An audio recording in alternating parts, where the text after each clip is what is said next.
John chapter 4, verses 16 to 21.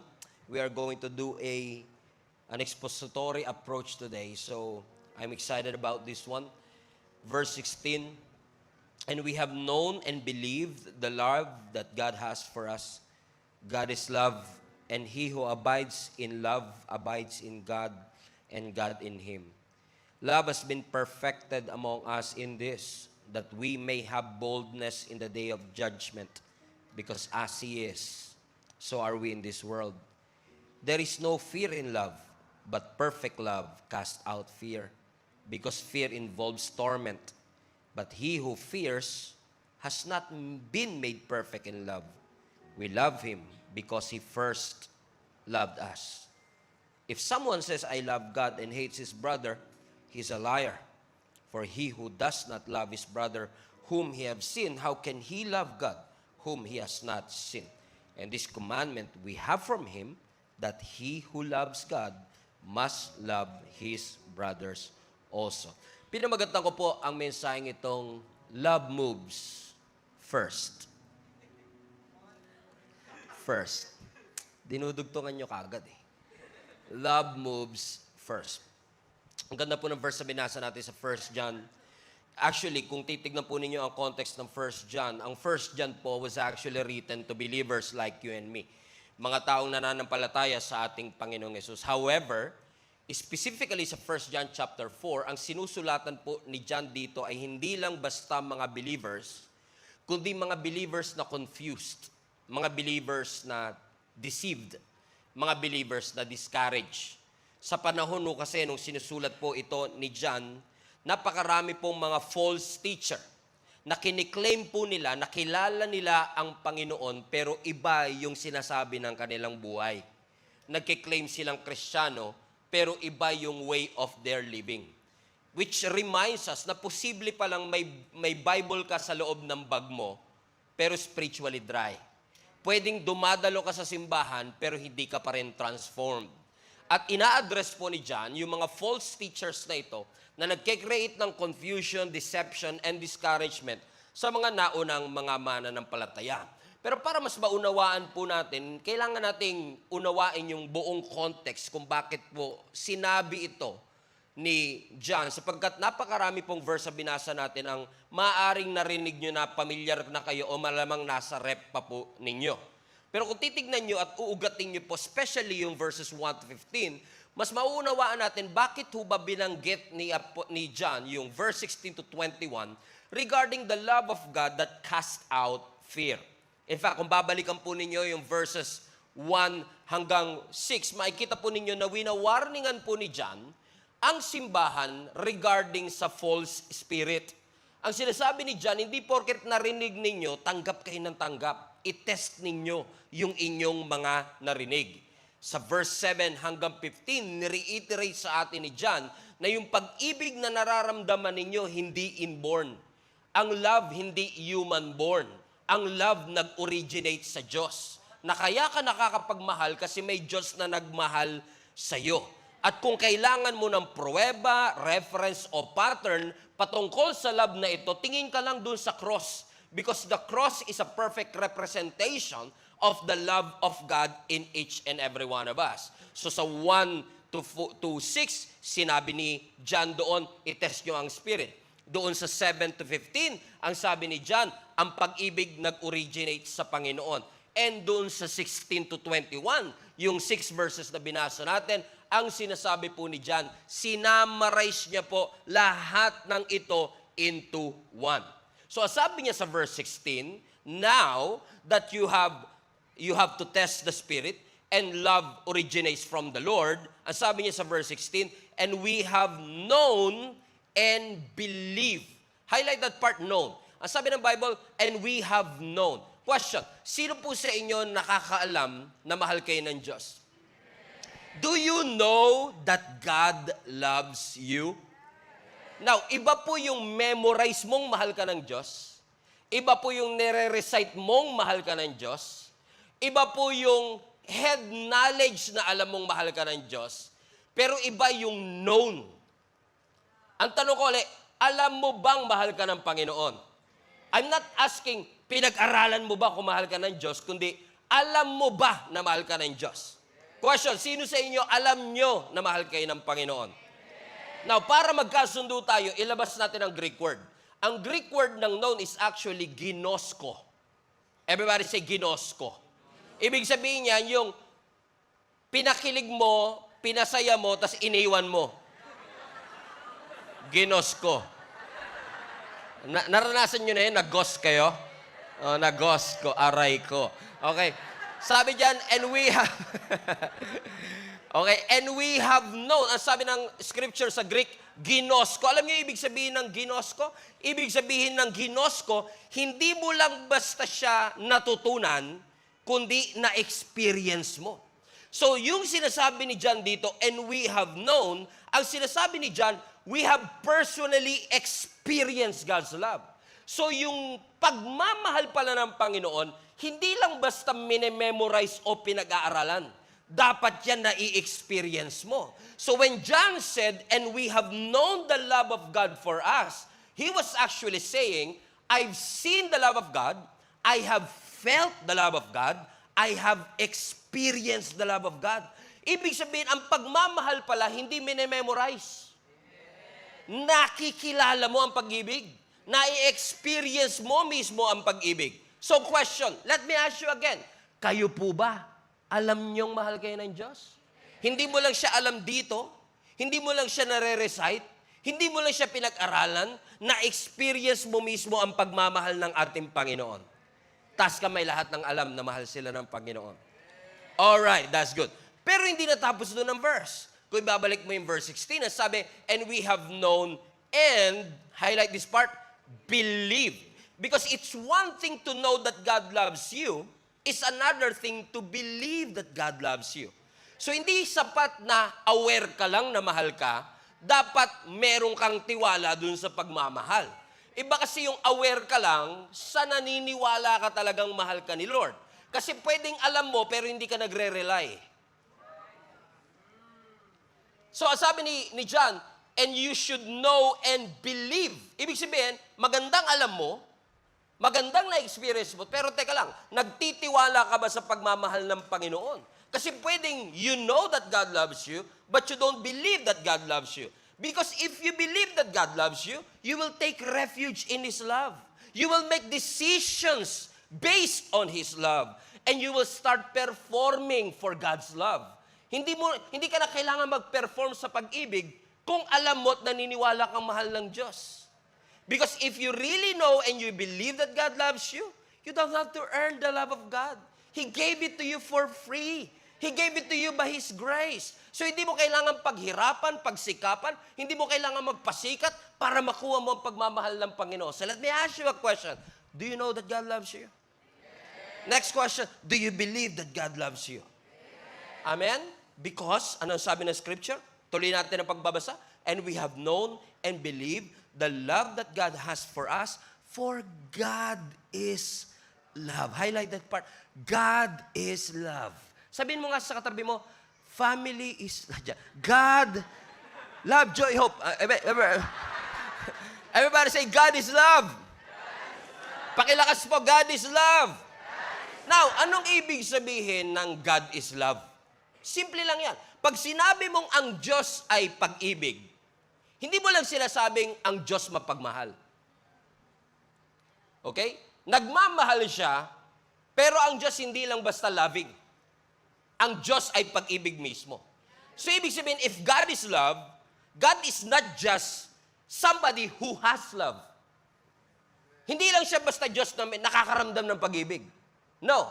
God is love. Ibig sabihin ng God is love, the very essence of God, the very identity of God, the very nature of God is love. Ibig sabihin ng Diyos hindi lang nakakaramdam ng kilig. Ang Diyos hindi lang nakakaramdam ng pag-ibig. Yun mismo ang kanyang nature. What does it mean for us, Pastor? Simple lang. Ibig sabihin, kapag nature ng Diyos ang pag-ibig, ibig sabihin, kahit na idisiplina ka, alam mong loving siya. Kasi yun yung nature niya eh. So the way God disciplines, may love. The way God corrects, may love. And the way God judge, may love. Pati provision, may pag-ibig. So kung i-allow man ng Lord ang delay, may pag-ibig na involved. Hindi niya dine-delay kasi gusto niya i-power trip tayo. Gusto niya ipakita sa atin na siya ang Diyos sa tayo ay tao. No. Kaya niya dili-delay kasi mahal ka ng Diyos so much that He wants you to experience the best version of that blessing that you are looking and asking for. Amen? So, do you believe that God is love? Do you believe that He loves you? So, sabi ni John dito, so we have known, balik mo yung verse 16, and believe the love that God has for us. Ano sabi niya? God is love. Let's continue the reading. Everybody.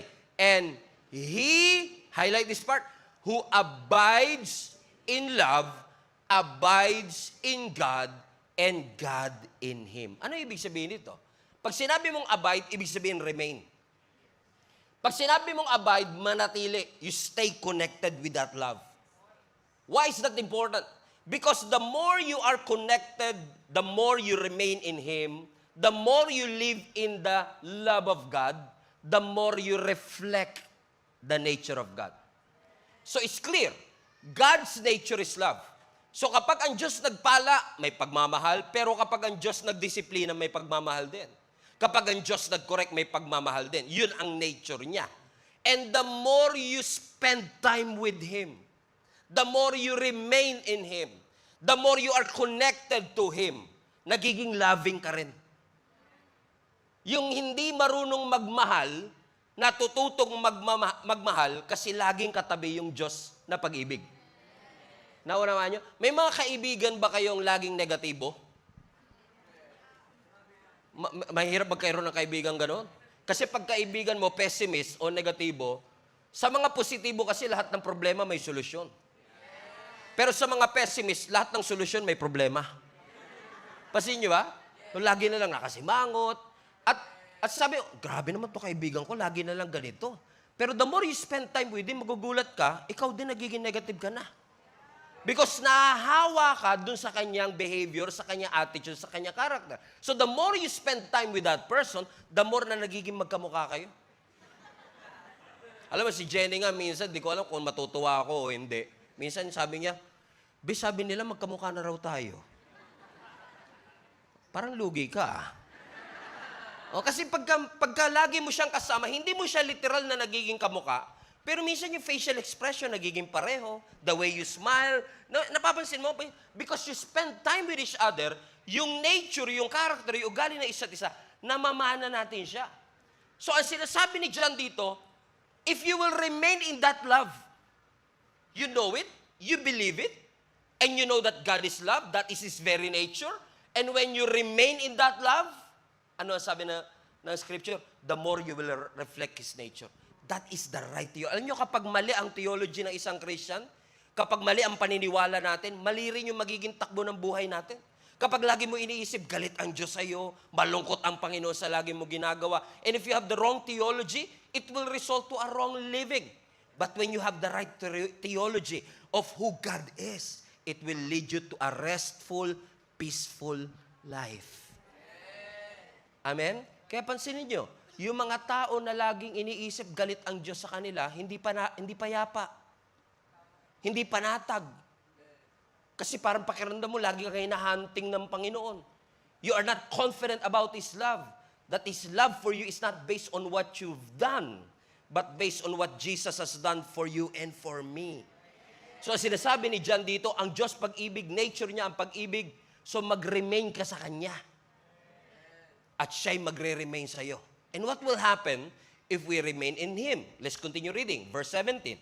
So as we live in God, kapag namuhay ka, dito sa Diyos na ito na pag-ibig, highlight this part, our love grows more perfect. So kapag nag-i-stay ka, lagi mong kasama ang Diyos na pag-ibig, yung love na yan, dahil katabi mo siya lagi, nahahawaan ka ng nature ng love, lumalago ngayon yun. And as you grow in that love, watch this, you will become more like Jesus. Mas nagiging kamukha mo ang Panginoon. Bakit? Nagmamature. Everybody say grow.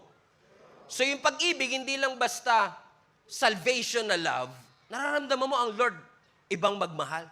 That even in the pain, He's there. Even in your challenges, He's there. In the storms of your life, He's there. Nag-grow yung pag-ibig mo, yung perception mo about God's love, nag-i-improve. So, ang sinasabi ng Scripture, kapag nag-grow ka doon sa pag-ibig na yon, mas lalo mo nagiging kamukha ang Panginoon. Katunayan lamang, mga kapatid, na ang tunay na maturity ay hindi natin masusukat sa lakas ng prayer. Hindi porket malakas manalangin, mature. Hindi porket mataas ang kamay kapag praise and worship, mature na kagad yan. Hindi porket nag-i-speaking in tongues, mature. Hindi porket may giftings, may wisdom, may knowledge, hindi yun ang sukatan ng maturity. Ano daw po ang sukatan ng maturity? Love. Yung mga taong marunong magmahal. Kasi kahit gano'n kataas ang kamay mo during worship, kung hindi mo kayang mahalin ang mga tao sa paligid mo, how can I be sure that God's love is really in you? Amen? So, paano yun mangyayari? Nung una, ikaw lang nakakatanggap, pero nung lagi mo siyang nararanasan, nag-grow yung pag-ibig na yon, lumalabas yung pag-ibig na yon. May epekto yung pag-ibig pag naranasan. May epekto yung pag-ibig, hindi lang pag-tsuri, kundi experiential. Naranasan mo mismong mahal ka ng Diyos. And what will happen? When that love grows, let's continue reading, verse 17. As we live in God, our love grows more perfect. Everybody read.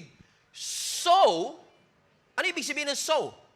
Kaya nga, so we will not be afraid on the day of the judgment.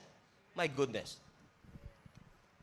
Now, especially here, mababasa natin sa mga next verses na, perfect love cast out fear. And usually, ang part na yan ng scripture, lagi yan nilalagay sa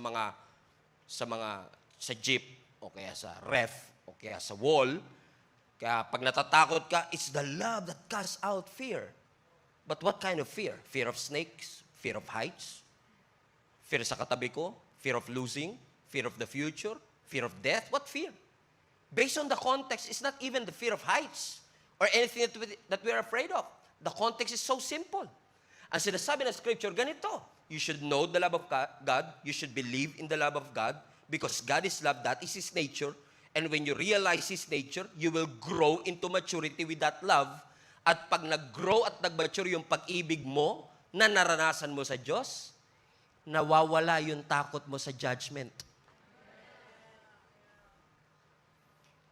So if you fear judgment, if you fear the second coming of Jesus Christ, do you remember our topic last Sunday? About the second coming, the King is coming. What are the three things that we should look for? Look what? Look back. What else? Look around. Number 3, look ahead. Why? Because as a Christian, we should be excited sa muling pagbabalik. So kapag hindi ka na-excite sa pagbabalik ni Lord, ibig sabihin may fear. So, when there's fear, ibig sabihin, you don't really realize the love of God in your life. Because apparently, ang sinasabi ni John, the more you grow in that love, nawawala unti-unti yung fear mo sa judgment. Ibig sabihin, when the love of God grows in your life, it makes you confident, not because of your own strength. It makes you confident because you start to trust God na hindi ako perfect, hindi ako mahusay, pero may nahal ako ng Panginoon. So I have confidence in that love, and when I have confidence in that love, yung hawak ng fear, unti-unting lumuluwag. Fear loses its grip. Bakit? In-address yung tunay na issue. Takot sa judgment. Kasi ang takot, everybody say fear. Okay? Yung fear is all about control. Pero ang love is all about freedom. So as a Christian who believe in Jesus Christ and who believe that God loves us, we are not terrified at Him. Kapag yung tatay mo, OFW for 2 years, sabi niya, babalik na ako bukas, hindi ka matatakot. You'll be excited. And when we know that this Jesus who promised us that He will return again, sabi niya, babalik ako for judgment. You will not afraid of that judgment because you know, hindi ka kasama doon. You're not afraid. You're confident because your love grows. Hindi yung every Sunday na lang iniisip mo, paano kung galit si Lord? Paano kung galit siya sa akin? Paano kung tupukin niya tayo? Magpalindol na naman siya. Kasi nilalagay natin sa mga insurance natin, acts of God. So tingin natin, si Lord lahat may pakanahan yan. Tama? Kaya mga tao, takot. Ayun na yung big one. Yung big one, nakalimutan yung the one, si Lord. Corny naman. Pinalakpakan pa rin. Paano kung di ako ina? Paano kung i-reject nila ako? Hindi ka pwede maging intimate sa Diyos na kinakatakutan mo. How can you be intimate with God if you're afraid and terrified of Him? Amen? So ano sinasabi ng Scripture sa atin? You should not be afraid. But we could, balik mo yung verse 17, so that we can face Him with confidence. Why? Because we live like Jesus here in this world. Verse 18, so there is no fear in love. There is no fear in love. There is no fear in love. Walang takot sa pag-ibig. Bakit daw? Because, highlight this part, because perfect love cast out fear. Why is that? Because habang lumalago ang pag-ibig, dapat yung takot unti-unting nade-dissolve. Pero pansinin nyo, what cast out fear? Read the verse again. Ano nagpapatanggal sa fear? Highlight. Yung naka-highlight. Love? Perfect love. Hindi sinabing perfect knowledge. Hindi sinabing perfect theology, cast out fear. Ha? Hindi sinabing perfect lives, cast out fear. Ang sabi, perfect what? Perfect love. Pwede kasing theologically correct ka, pero relationally disconnected kay Lord. So, hindi perfect theology. Ang sabi, perfect love. Cast out fear. What fear? Why do we have fear in the first place? Because usually, pag tayo ay natatakot, di ba? Lord, tanggalin niyo ang takot. Pero have you ever tried to realize first, bakit ka ba natakot talaga in the first place? Kasi baka mamaya, ina-address natin yung effect, hindi yung root. I'm afraid, Lord, tanggalin niyo po yung takot. Ba't ka takot? Where is that fear coming from? And I submit to you, I guess, God made me realize the real root of that fear.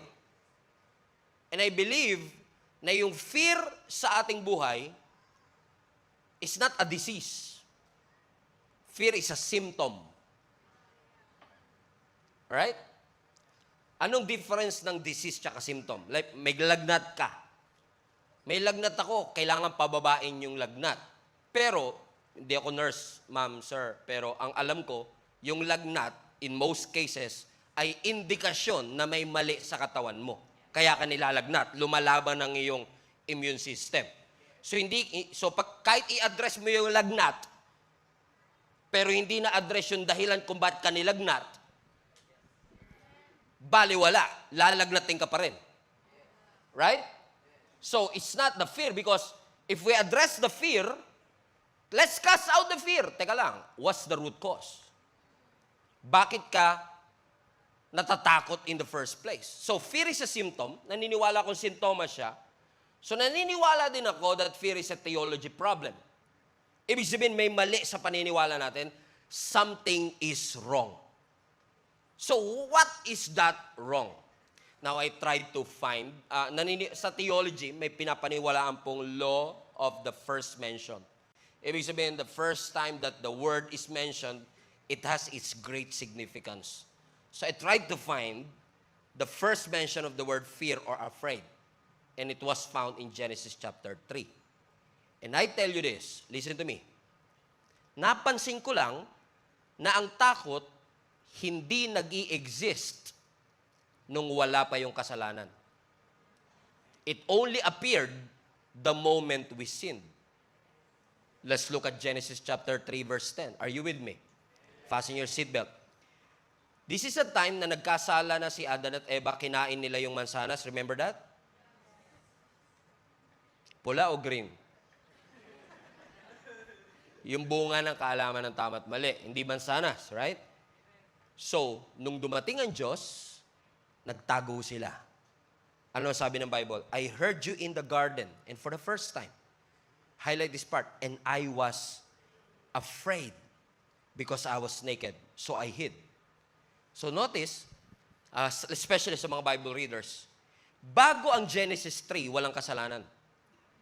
Bago ang Genesis 3, walang shame. Bago ang Genesis 3, walang guilt. Bago ang Genesis 3, walang brokenness. And definitely, bago ang Genesis 3, walang pagtatago.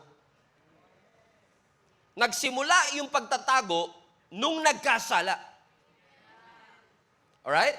So, nung nagkasala, lumabas yung fear, nagtago. So, hindi mo ina-address yung pagtatago. Ang tunay na ugat, natakot siya. Ba't siya natakot?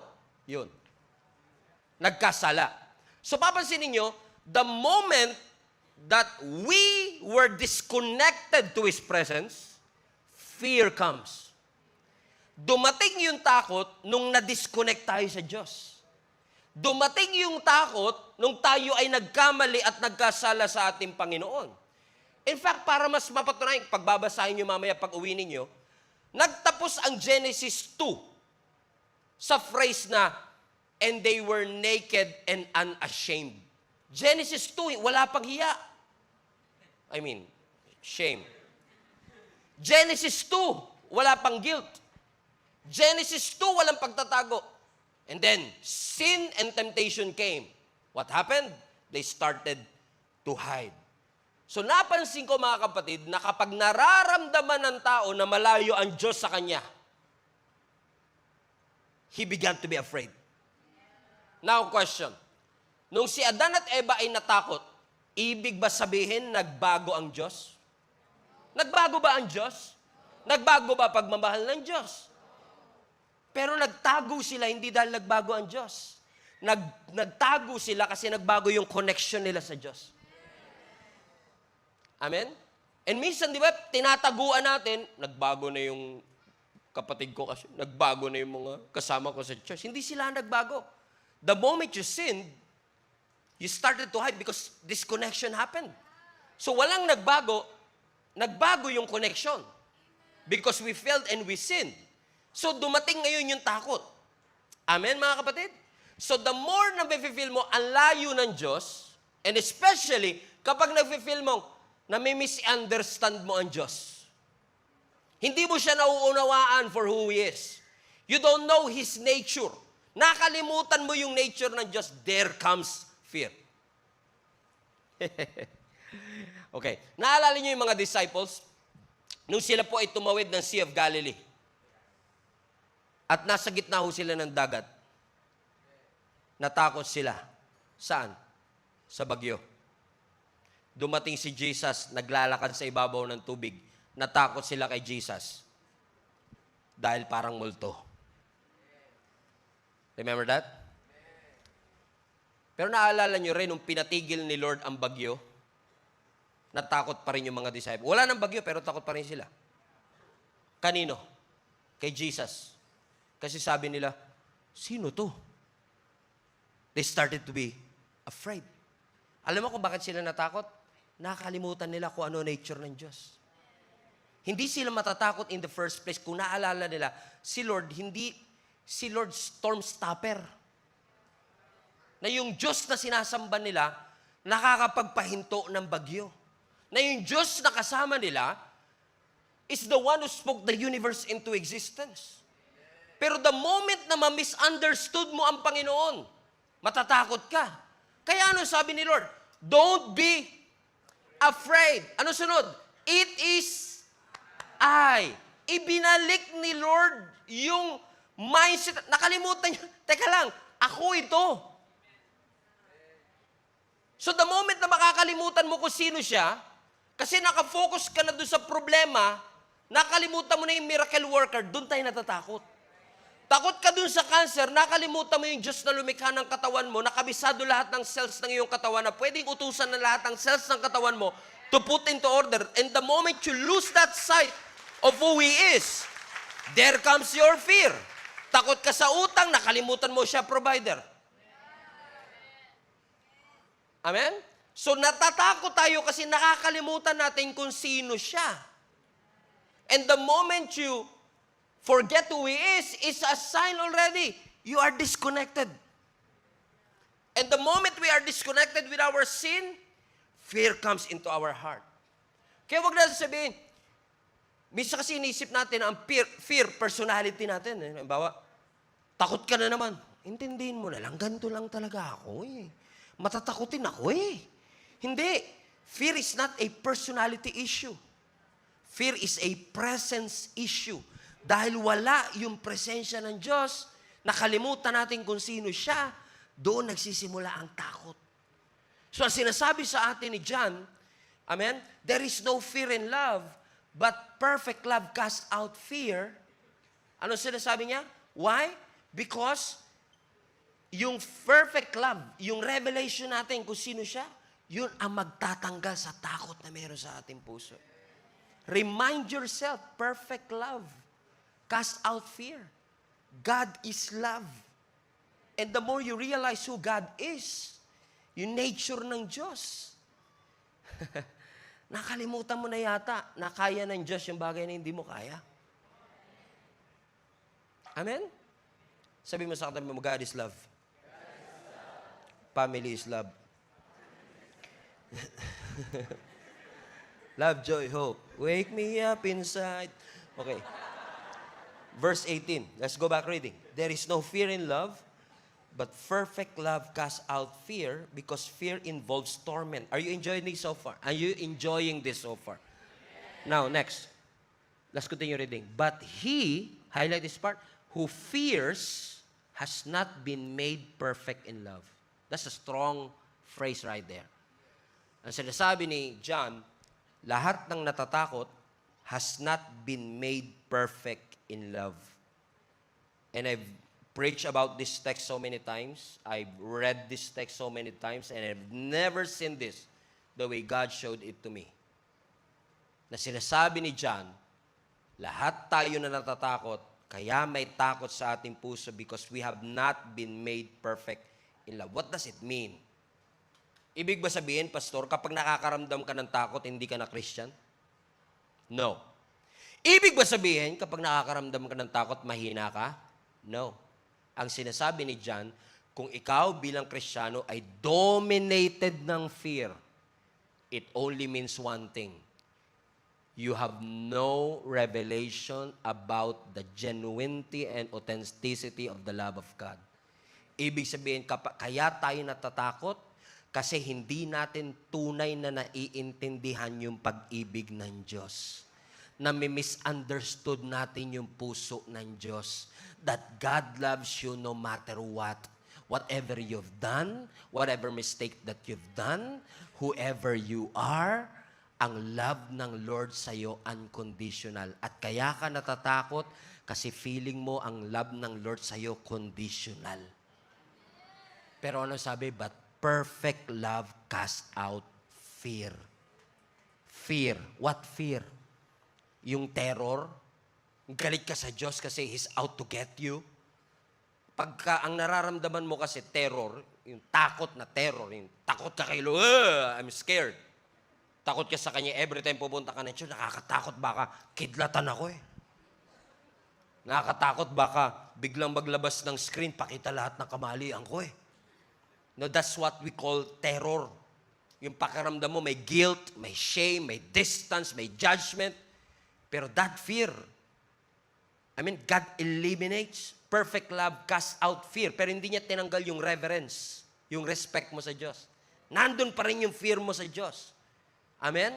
But the perfect love will cast out all of this fear. Why? Because you know the love of God for you is unconditional. Amen? And I'm passionate about preaching about the unconditional love of God because I myself have been transformed with that one simple phrase. God's love is unconditional. I've been a Christian all my life. Buong buhay ko po Kristiyano na ako. Anak po ako ng pastor. But, actually, to be fair, 2004 pa lang youth pastor na ako. Can you imagine? 2004, I'm already a youth pastor. Pero kinukonsider ko na ako'y talagang totoo, experientially, na born again, 2009. Ibig sabihin, I'm already a youth pastor. I know Jesus Christ. I know my Bible. And yet, kinukonsider ko na totoong talagang experientially, ako ay binuhay ng Panginoon is 2009. The moment I realized that God's love for me is unconditional. I heard that phrase all the time. I've been taught with that phrase all the time. But the moment I heard that in 2009, it changed my life forever. That God's love for me is not dependent on my goodness and kindness. God's love for me is unconditional. Walang binabasing kondisyon. Pagmamahal na wagas. Pagmamahal na hindi nagbabago. Naalala ko nung high school ako, alam naman na to ni Jenny. Buti na lang wala siya today, this service. Okay, baka nasa toilet, samantalin na natin, okay? Nung high school ako, meron akong crush. Hindi siya. Okay? At yung crush ko na to, gusto ko sanang ligawan na kahit alam kong hindi advisable, alam kong mali kasi mas maganda, magtapos ka muna ng pag-aaral, di ba? Pero alam niyo naman ng mga kabataan ngayon, marupok tsaka mapusok. Okay? Sabi ko, parang gusto ko magtapat ng aking, ano ba dito, intensyon na siya ay ligawan. Ita-timing ko para romantic JS prom. Yan. Sino sa inyo nakaranas kayo ng JS prom dati? Das ka ba? Di ba? Yung JS prom natin. Di ba sa JS prom merong cotillion, yung tinatawag na cotillion? Sino sa inyo party kayo ng cotillion? Taas kamay. Ako po. Mag-re-evaluate po kayo. Self-evaluation. Kasi na-realize ko yung mga sinasama nila sa cotillion, may mga itsura eh. Oo. Eh kasama ako.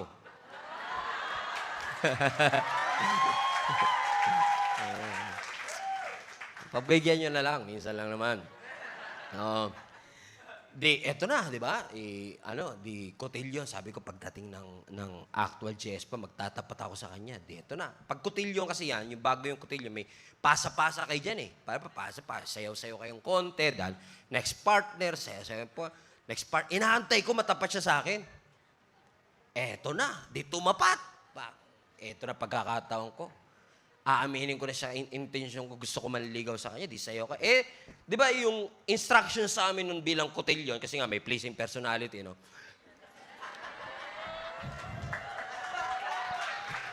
In-emphasize pa, okay? Yung lalaki hahawak sa bewang, tapos yung babae hahawak sa shoulder, di sayaw-sayaw kayo. Tapos talagang parang alam mo yung pakiramdam mo, you and me against the world, yung mga spotlight, sayaw kayo. Wala ka talaga, walang malapit sa amin. Maya-maya, habang sumasayaw ako, may naamoy akong kakaiba. Parang ang talas, ang bangis, ang baho. Siyempre, hindi ka naman pwedeng mangusga agad. Alam ka naman magturo ka kagad, di ba? Hindi, umutot ka ba? Hindi ganun eh, di ba? So, nag-double check, self-evaluation muna. Nakaganon ako, chinek ko, dinadaan-daan ko lang.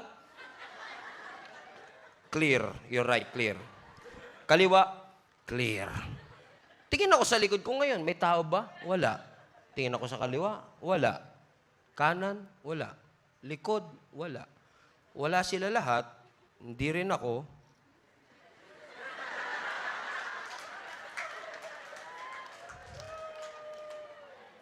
Siya yun. Pero alam mo, hindi ko siya crush noon dahil, crush ko siya noon kasi maganda, matalino, mabait. Wala yung amoy doon sa listahan. Pero alam mo, the moment na naamoy ko, lahat ng tatlo nawala. Expelled lahat. Because the amoy will cast out all your...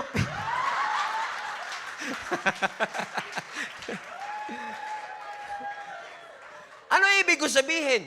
Kasi yung pag-ibig na conditional sa amoy, makakalimutan mo lahat. Pag sinabi mong unconditional, hindi siya nakabase ano amoy niya. Amen? Hindi nakabase kung ano amoy ng paa niya. Wala kang pakialam sa amoy. Kasi tunay siyang pag-ibig. Kasi ang pag-ibig unconditional. Naunawaan niyo yung sinasabi ko, mga kapatid? Amen? So gusto ko lang kayong i-remind na kung yung pag-ibig nyo nga sa asawa nyo, ganun din eh. Unconditional. All the more yung Diyos.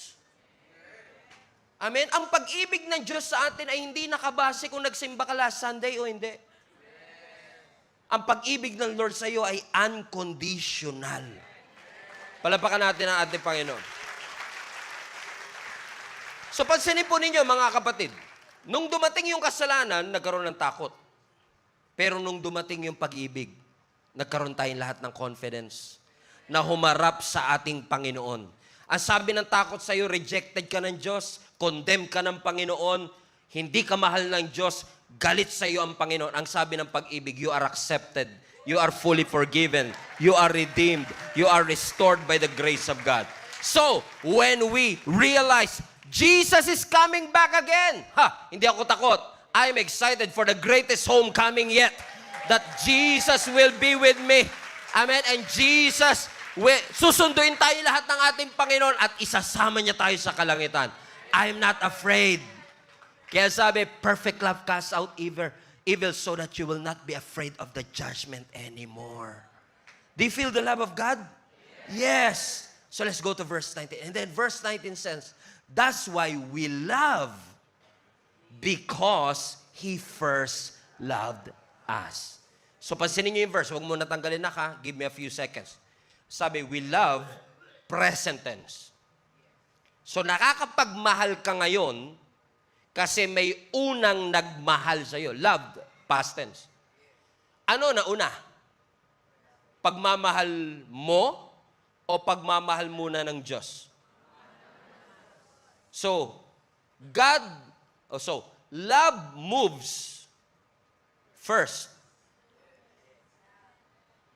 So, ang first move ng pag-ibig, hindi ikaw yung, Lord, I love you. Sabi ni Lord, okay, I love you back. Hindi ganun. Sabi ng Biblia, ang unang dumamove, si Lord. Ang unang nag-express ng pagmamahal, si Lord. So, ibig sabihin, bago ka pang matutong mag-pray, mahal ka na ng Diyos. Bago ka pa matutong mag-worship, minahal ka na ng Diyos. Bago ka pa magsimba, bago ka pa maglingkod, bago ka pa sumunod, bago ka pa mabago, He loves you first. And then, you respond back. Kaya ka nagre-respond kasi una mo siyang naranasan. Amen ho ba mga kapatid? Alam niyo yung magkakabarkada kayo, tas kumain kayo sa restaurant, tas nag-uunahan kayo sa bayad, ako na. Pero hindi mabunot. Hindi kilala pa kayong ganyan. Ako na.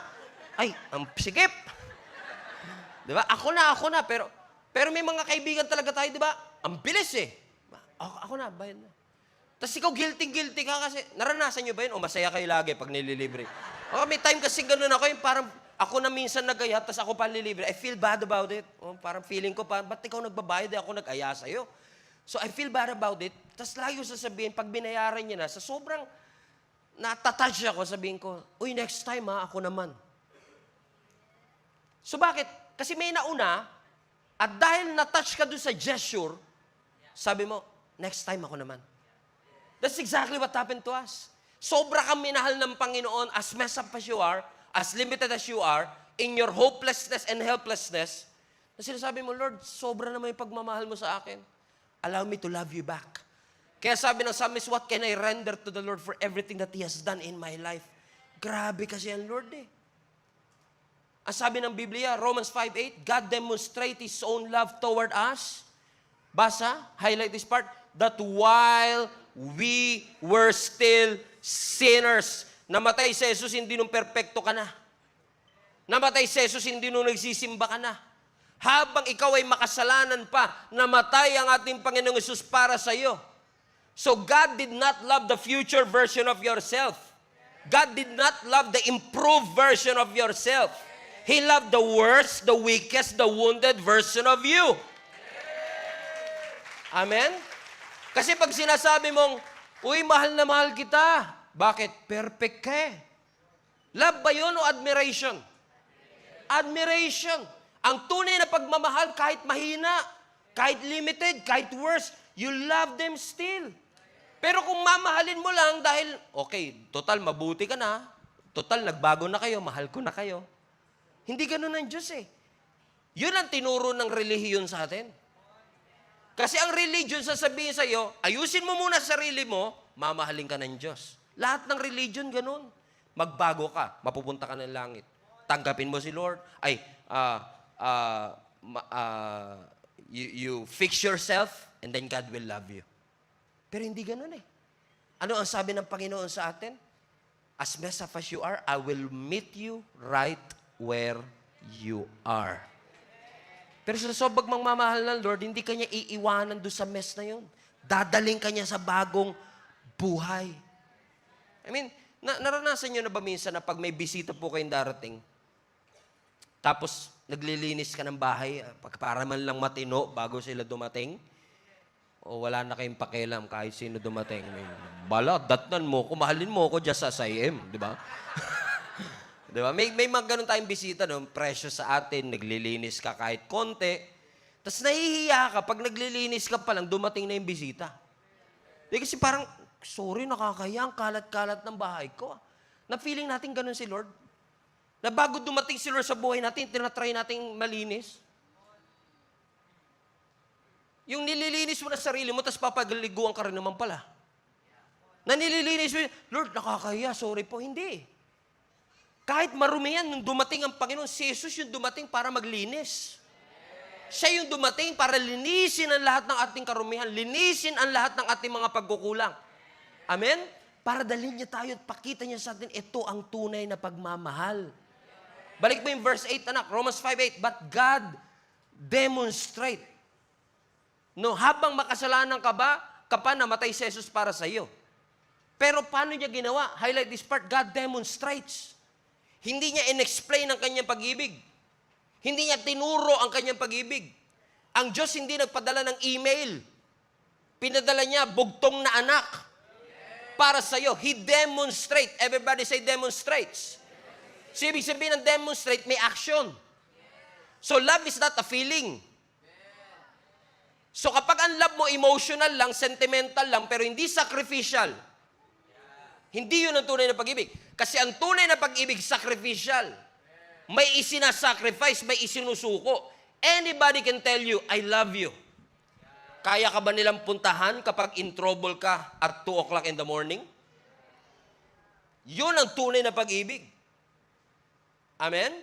Because God's love is sacrificial. So when you love God, kung mahal mo ang Panginoon, gusto lang i-align tayo ni Lord ngayon. Sino sa inyo mahal niyo si Lord? Amen? Minsan kasi, no? Hindi naman kayo. Minsan sabihin natin, Lord, nagsimba ako, baka naman plus 3 points ako sa langit niyan.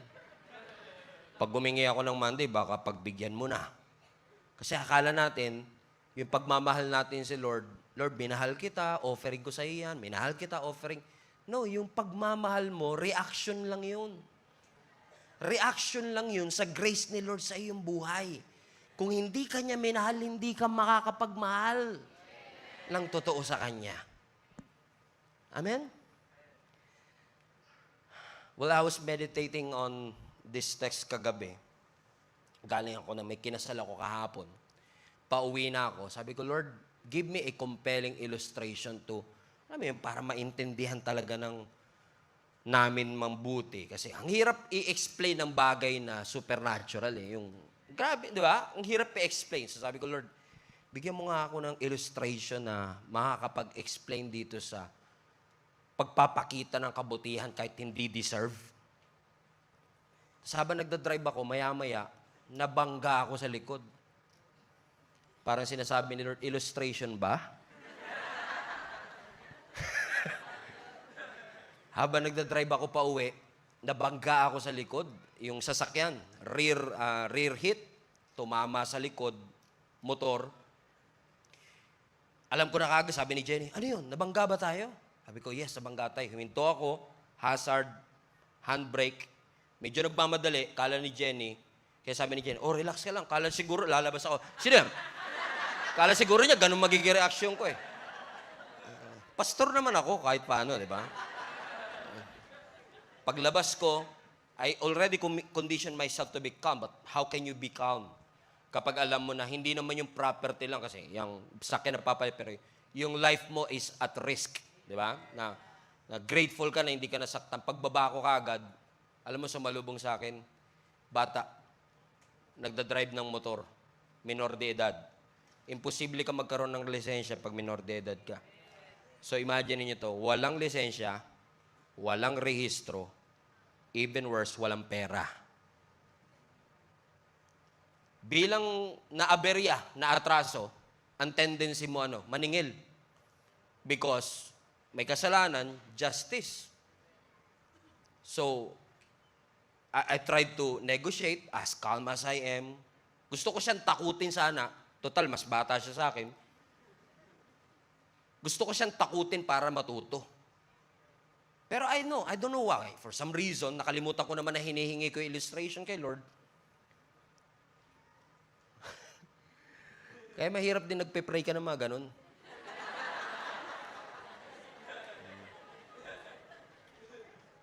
Imbis na takutin ko siya para matuto, parang ini-impress ni Lord sa akin, mahalin mo para magbago.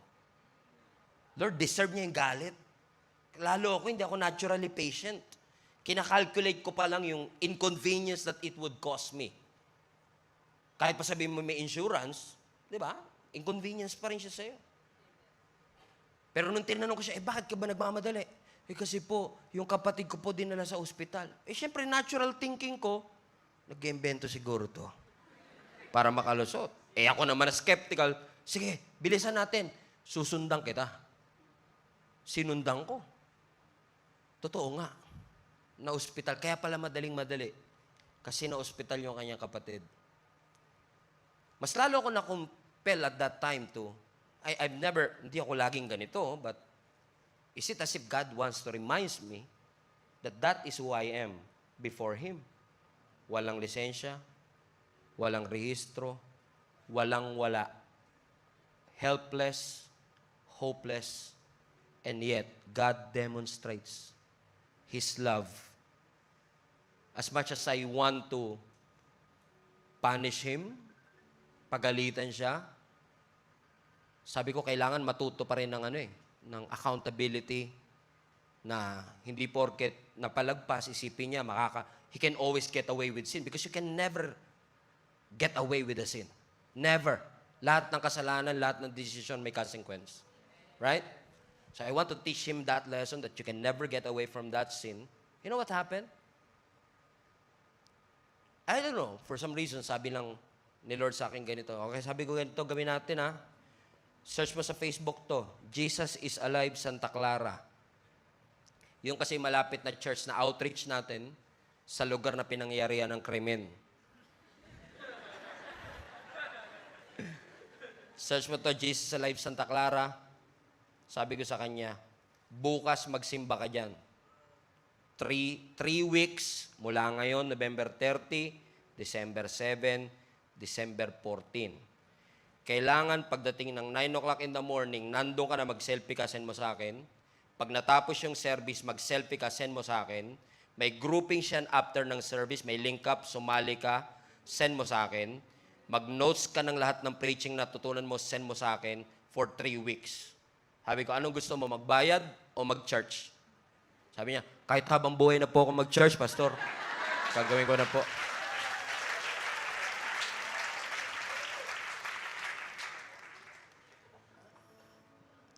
Sabi ko nga kay Lord, totoo nga naman, how can I preach God's love if I'm not able to show it to other people?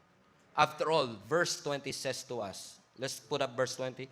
If someone says, kung sinasabi mo mahal mo ang Diyos, pero hindi mo kaya mahalin ang iyong kapwa, you're a liar. Strong words. Sinungaling ka kasi ang sinasabi ni Lord, yung kapwa mo nga nakikita mo, nahahawakan mo, nakakamayan mo, hindi mo mamahal, tapos sasabihin mo, yung Diyos na hindi mo nakikita, invisible na mamahal mo, sabi, sinungaling ka. Ano sinasabi ni Lord? Ang tunay na pag-ibig pinapatunayan. If you claim to be a believer of Jesus Christ, you need to want. Amen? You need to love your brothers. Love your enemies. So if you say, mahal ko si Lord, pero unloving ka, hindi nagre-reflect yung love, so this is a theological contradiction. Hindi naman sinabi ng Lord, bilang Christian, kailangan magmukha kayong mapagmahal. Hindi sinabi ng Lord, kailangan mukha kayong loving. Ang sabi ng Lord, kailangan nasa puso niyo yun. You are immersed in the love of God. And how can I love somebody who lied to me? How can I love somebody who betrayed me? How can I love somebody na nagkasala sa akin? How can I love somebody na walang-wala, na pwede kong idiin, pwede kong dikdikin? How can I love somebody who does that? You know what? The only way for you to love somebody na hindi ka mahal-mahal is to be immersed in the love of God first. Ang isda, kapag nasa tubig, masaya. Pero kapag yung isda, tinanggal mo sa tubig, naghihingalo. Pero yung isda, hindi porket may katabi siyang swimming pool, mabubuhay ba ang isda pag katabi niya yung swimming pool? Hindi siya mabubuhay kahit katabi niya ang swimming pool. Ang isda ba, pag bumibisi-bisita sa dagat, mabubuhay? Pabisi-bisita lang. Once a year. O Christmas, homecoming. Noche Buena na po tayo. May 500 ka dyan. Kasya na yan.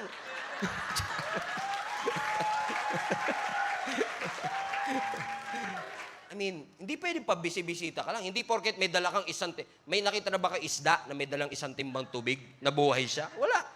Hindi mabubuhay ang isda pag may dala siyang tubig, pagkatabi niya ang tubig. Hindi mabubuhay ang isda pag pabisi-bisita siya sa tubig. Kailangan nakalubog siya sa tubig. Kasi yung paglubog mo sa tubig, yun ang magbibigay sa iyo ng hininga. Ang isang Kristiyano na pabisi-bisita lang, nagiging labing lang once a year, may dalang pagmamahal kunwari, katabi lang ang mga tao nagmamahal, hindi yun. Walang life doon. Ang tunay na pag-ibig, pag-immerse ka sa pagmamahal ni Lord. Kasi pag wala ka kay Kristo, pag natanggal ka kay Lord, katulad ng isda, tanggalin mo sa tubig, hihingalin. Ang isda, tanggalin mo sa tubig, mag-aagaw buhay. Ang Kristiyano na walang Diyos, o ang isang tao na walang Diyos sa kanyang buhay, masosuffocate. Ang isang Kristiyano na wala ng devotion kay Lord, masosuffocate. Kaya mapapansin mo, nagsisimba pa pero walang gana, walang peace, walang direksyon, walang wisdom. Humihinga pa, pero suffocated. Mabilis ma-offend, madaling ma-trigger, madaling matakot, madaling mag-worry, nangingisay. Walang stability, walang focus. Bakit? Drained lagi. Walang joy, walang fire, walang passion. Bakit? Walang prayer life, walang devotional life, walang worship, walang intimate relationship kay Lord. And you are losing your spiritual oxygen. That's why you need to be immersed always with the love of God, because this love that I'm preaching to you is the love that you need so that you will be able to love others unconditionally too. Amen? Because love moves first. God's love is the first one who made that move. Tayo, nagre-respond lang po sa pag-ibig. Pwede ko sabihin ngayon, ang lesson natin today, love your enemy, love your friends, love those people na hindi ka mahal-mahal. Pero pag uwi niyo sa bahay, how can you do that? Without God enabling you to do it. It's supernatural. I can always command you to do it, but you'll be forced to do it. Pero kapag ikaw lubog sa pag-ibig ng Lord, it's natural. Natural. Natural ang pag-ibig kapag marunong kang tumanggap ng pag-ibig. So, instead of asking, Pastor, paano ko siya papatawarin? Pastor, anong pwede kong gawin para mahalin ko siya? Instead of asking those questions, which are good questions, by the way, ask yourself first, are you immersed in the love of God? Do you experience God's love first? Because when you do, those things are automatic. You don't have to force yourself to love others when you experience the love of God in your life. Ang love na walang pinipili. Na love na pang boss lang, pang manager. Pero yung love na namimili ng tao, hindi ganun ang love ni Lord. Ang love ni Lord, walang pinipili. He made that first move when He died on the cross for you. That's why I want to encourage you today, receive that love so that you will love others back. Amen? Palapakan natin Panginoon. Every head bow, every eye closed. Yumuko po tayo. Tayo po'y manalangin. Panginoon, salamat po. That you are not waiting for us to be clean para lumapit ka sa akin. Lumapit ka sa amin, Panginoon, to make us clean. Thank you, Lord God, for your love. And I pray that this love that you have, the unconditional love of God, will surround us, will support us, will sustain us, Lord God. Thank you for stepping into our chaos. Thank you for stepping into our fear. Thank you for stepping into our questions and even weaknesses. And you remind us today, you love us first. So friend, my friend, allow mo si Lord na mahalin ka niya ngayon. Allow mo si Lord na yakapin ka niya ngayon. So that you will be able to experience, so that you will know and believe that God loves you so much. Experience that love. God is with us today, I believe, and He wants you to be immersed with His love for you. We honor you, Lord Jesus. Thank you for what you've done on the cross. Thank you for your grace. Thank you for your mercy. Thank you that you gave your Son, Jesus Christ, for us, that you came from heaven unconditionally to show us your love. Thank you, Lord Jesus Christ.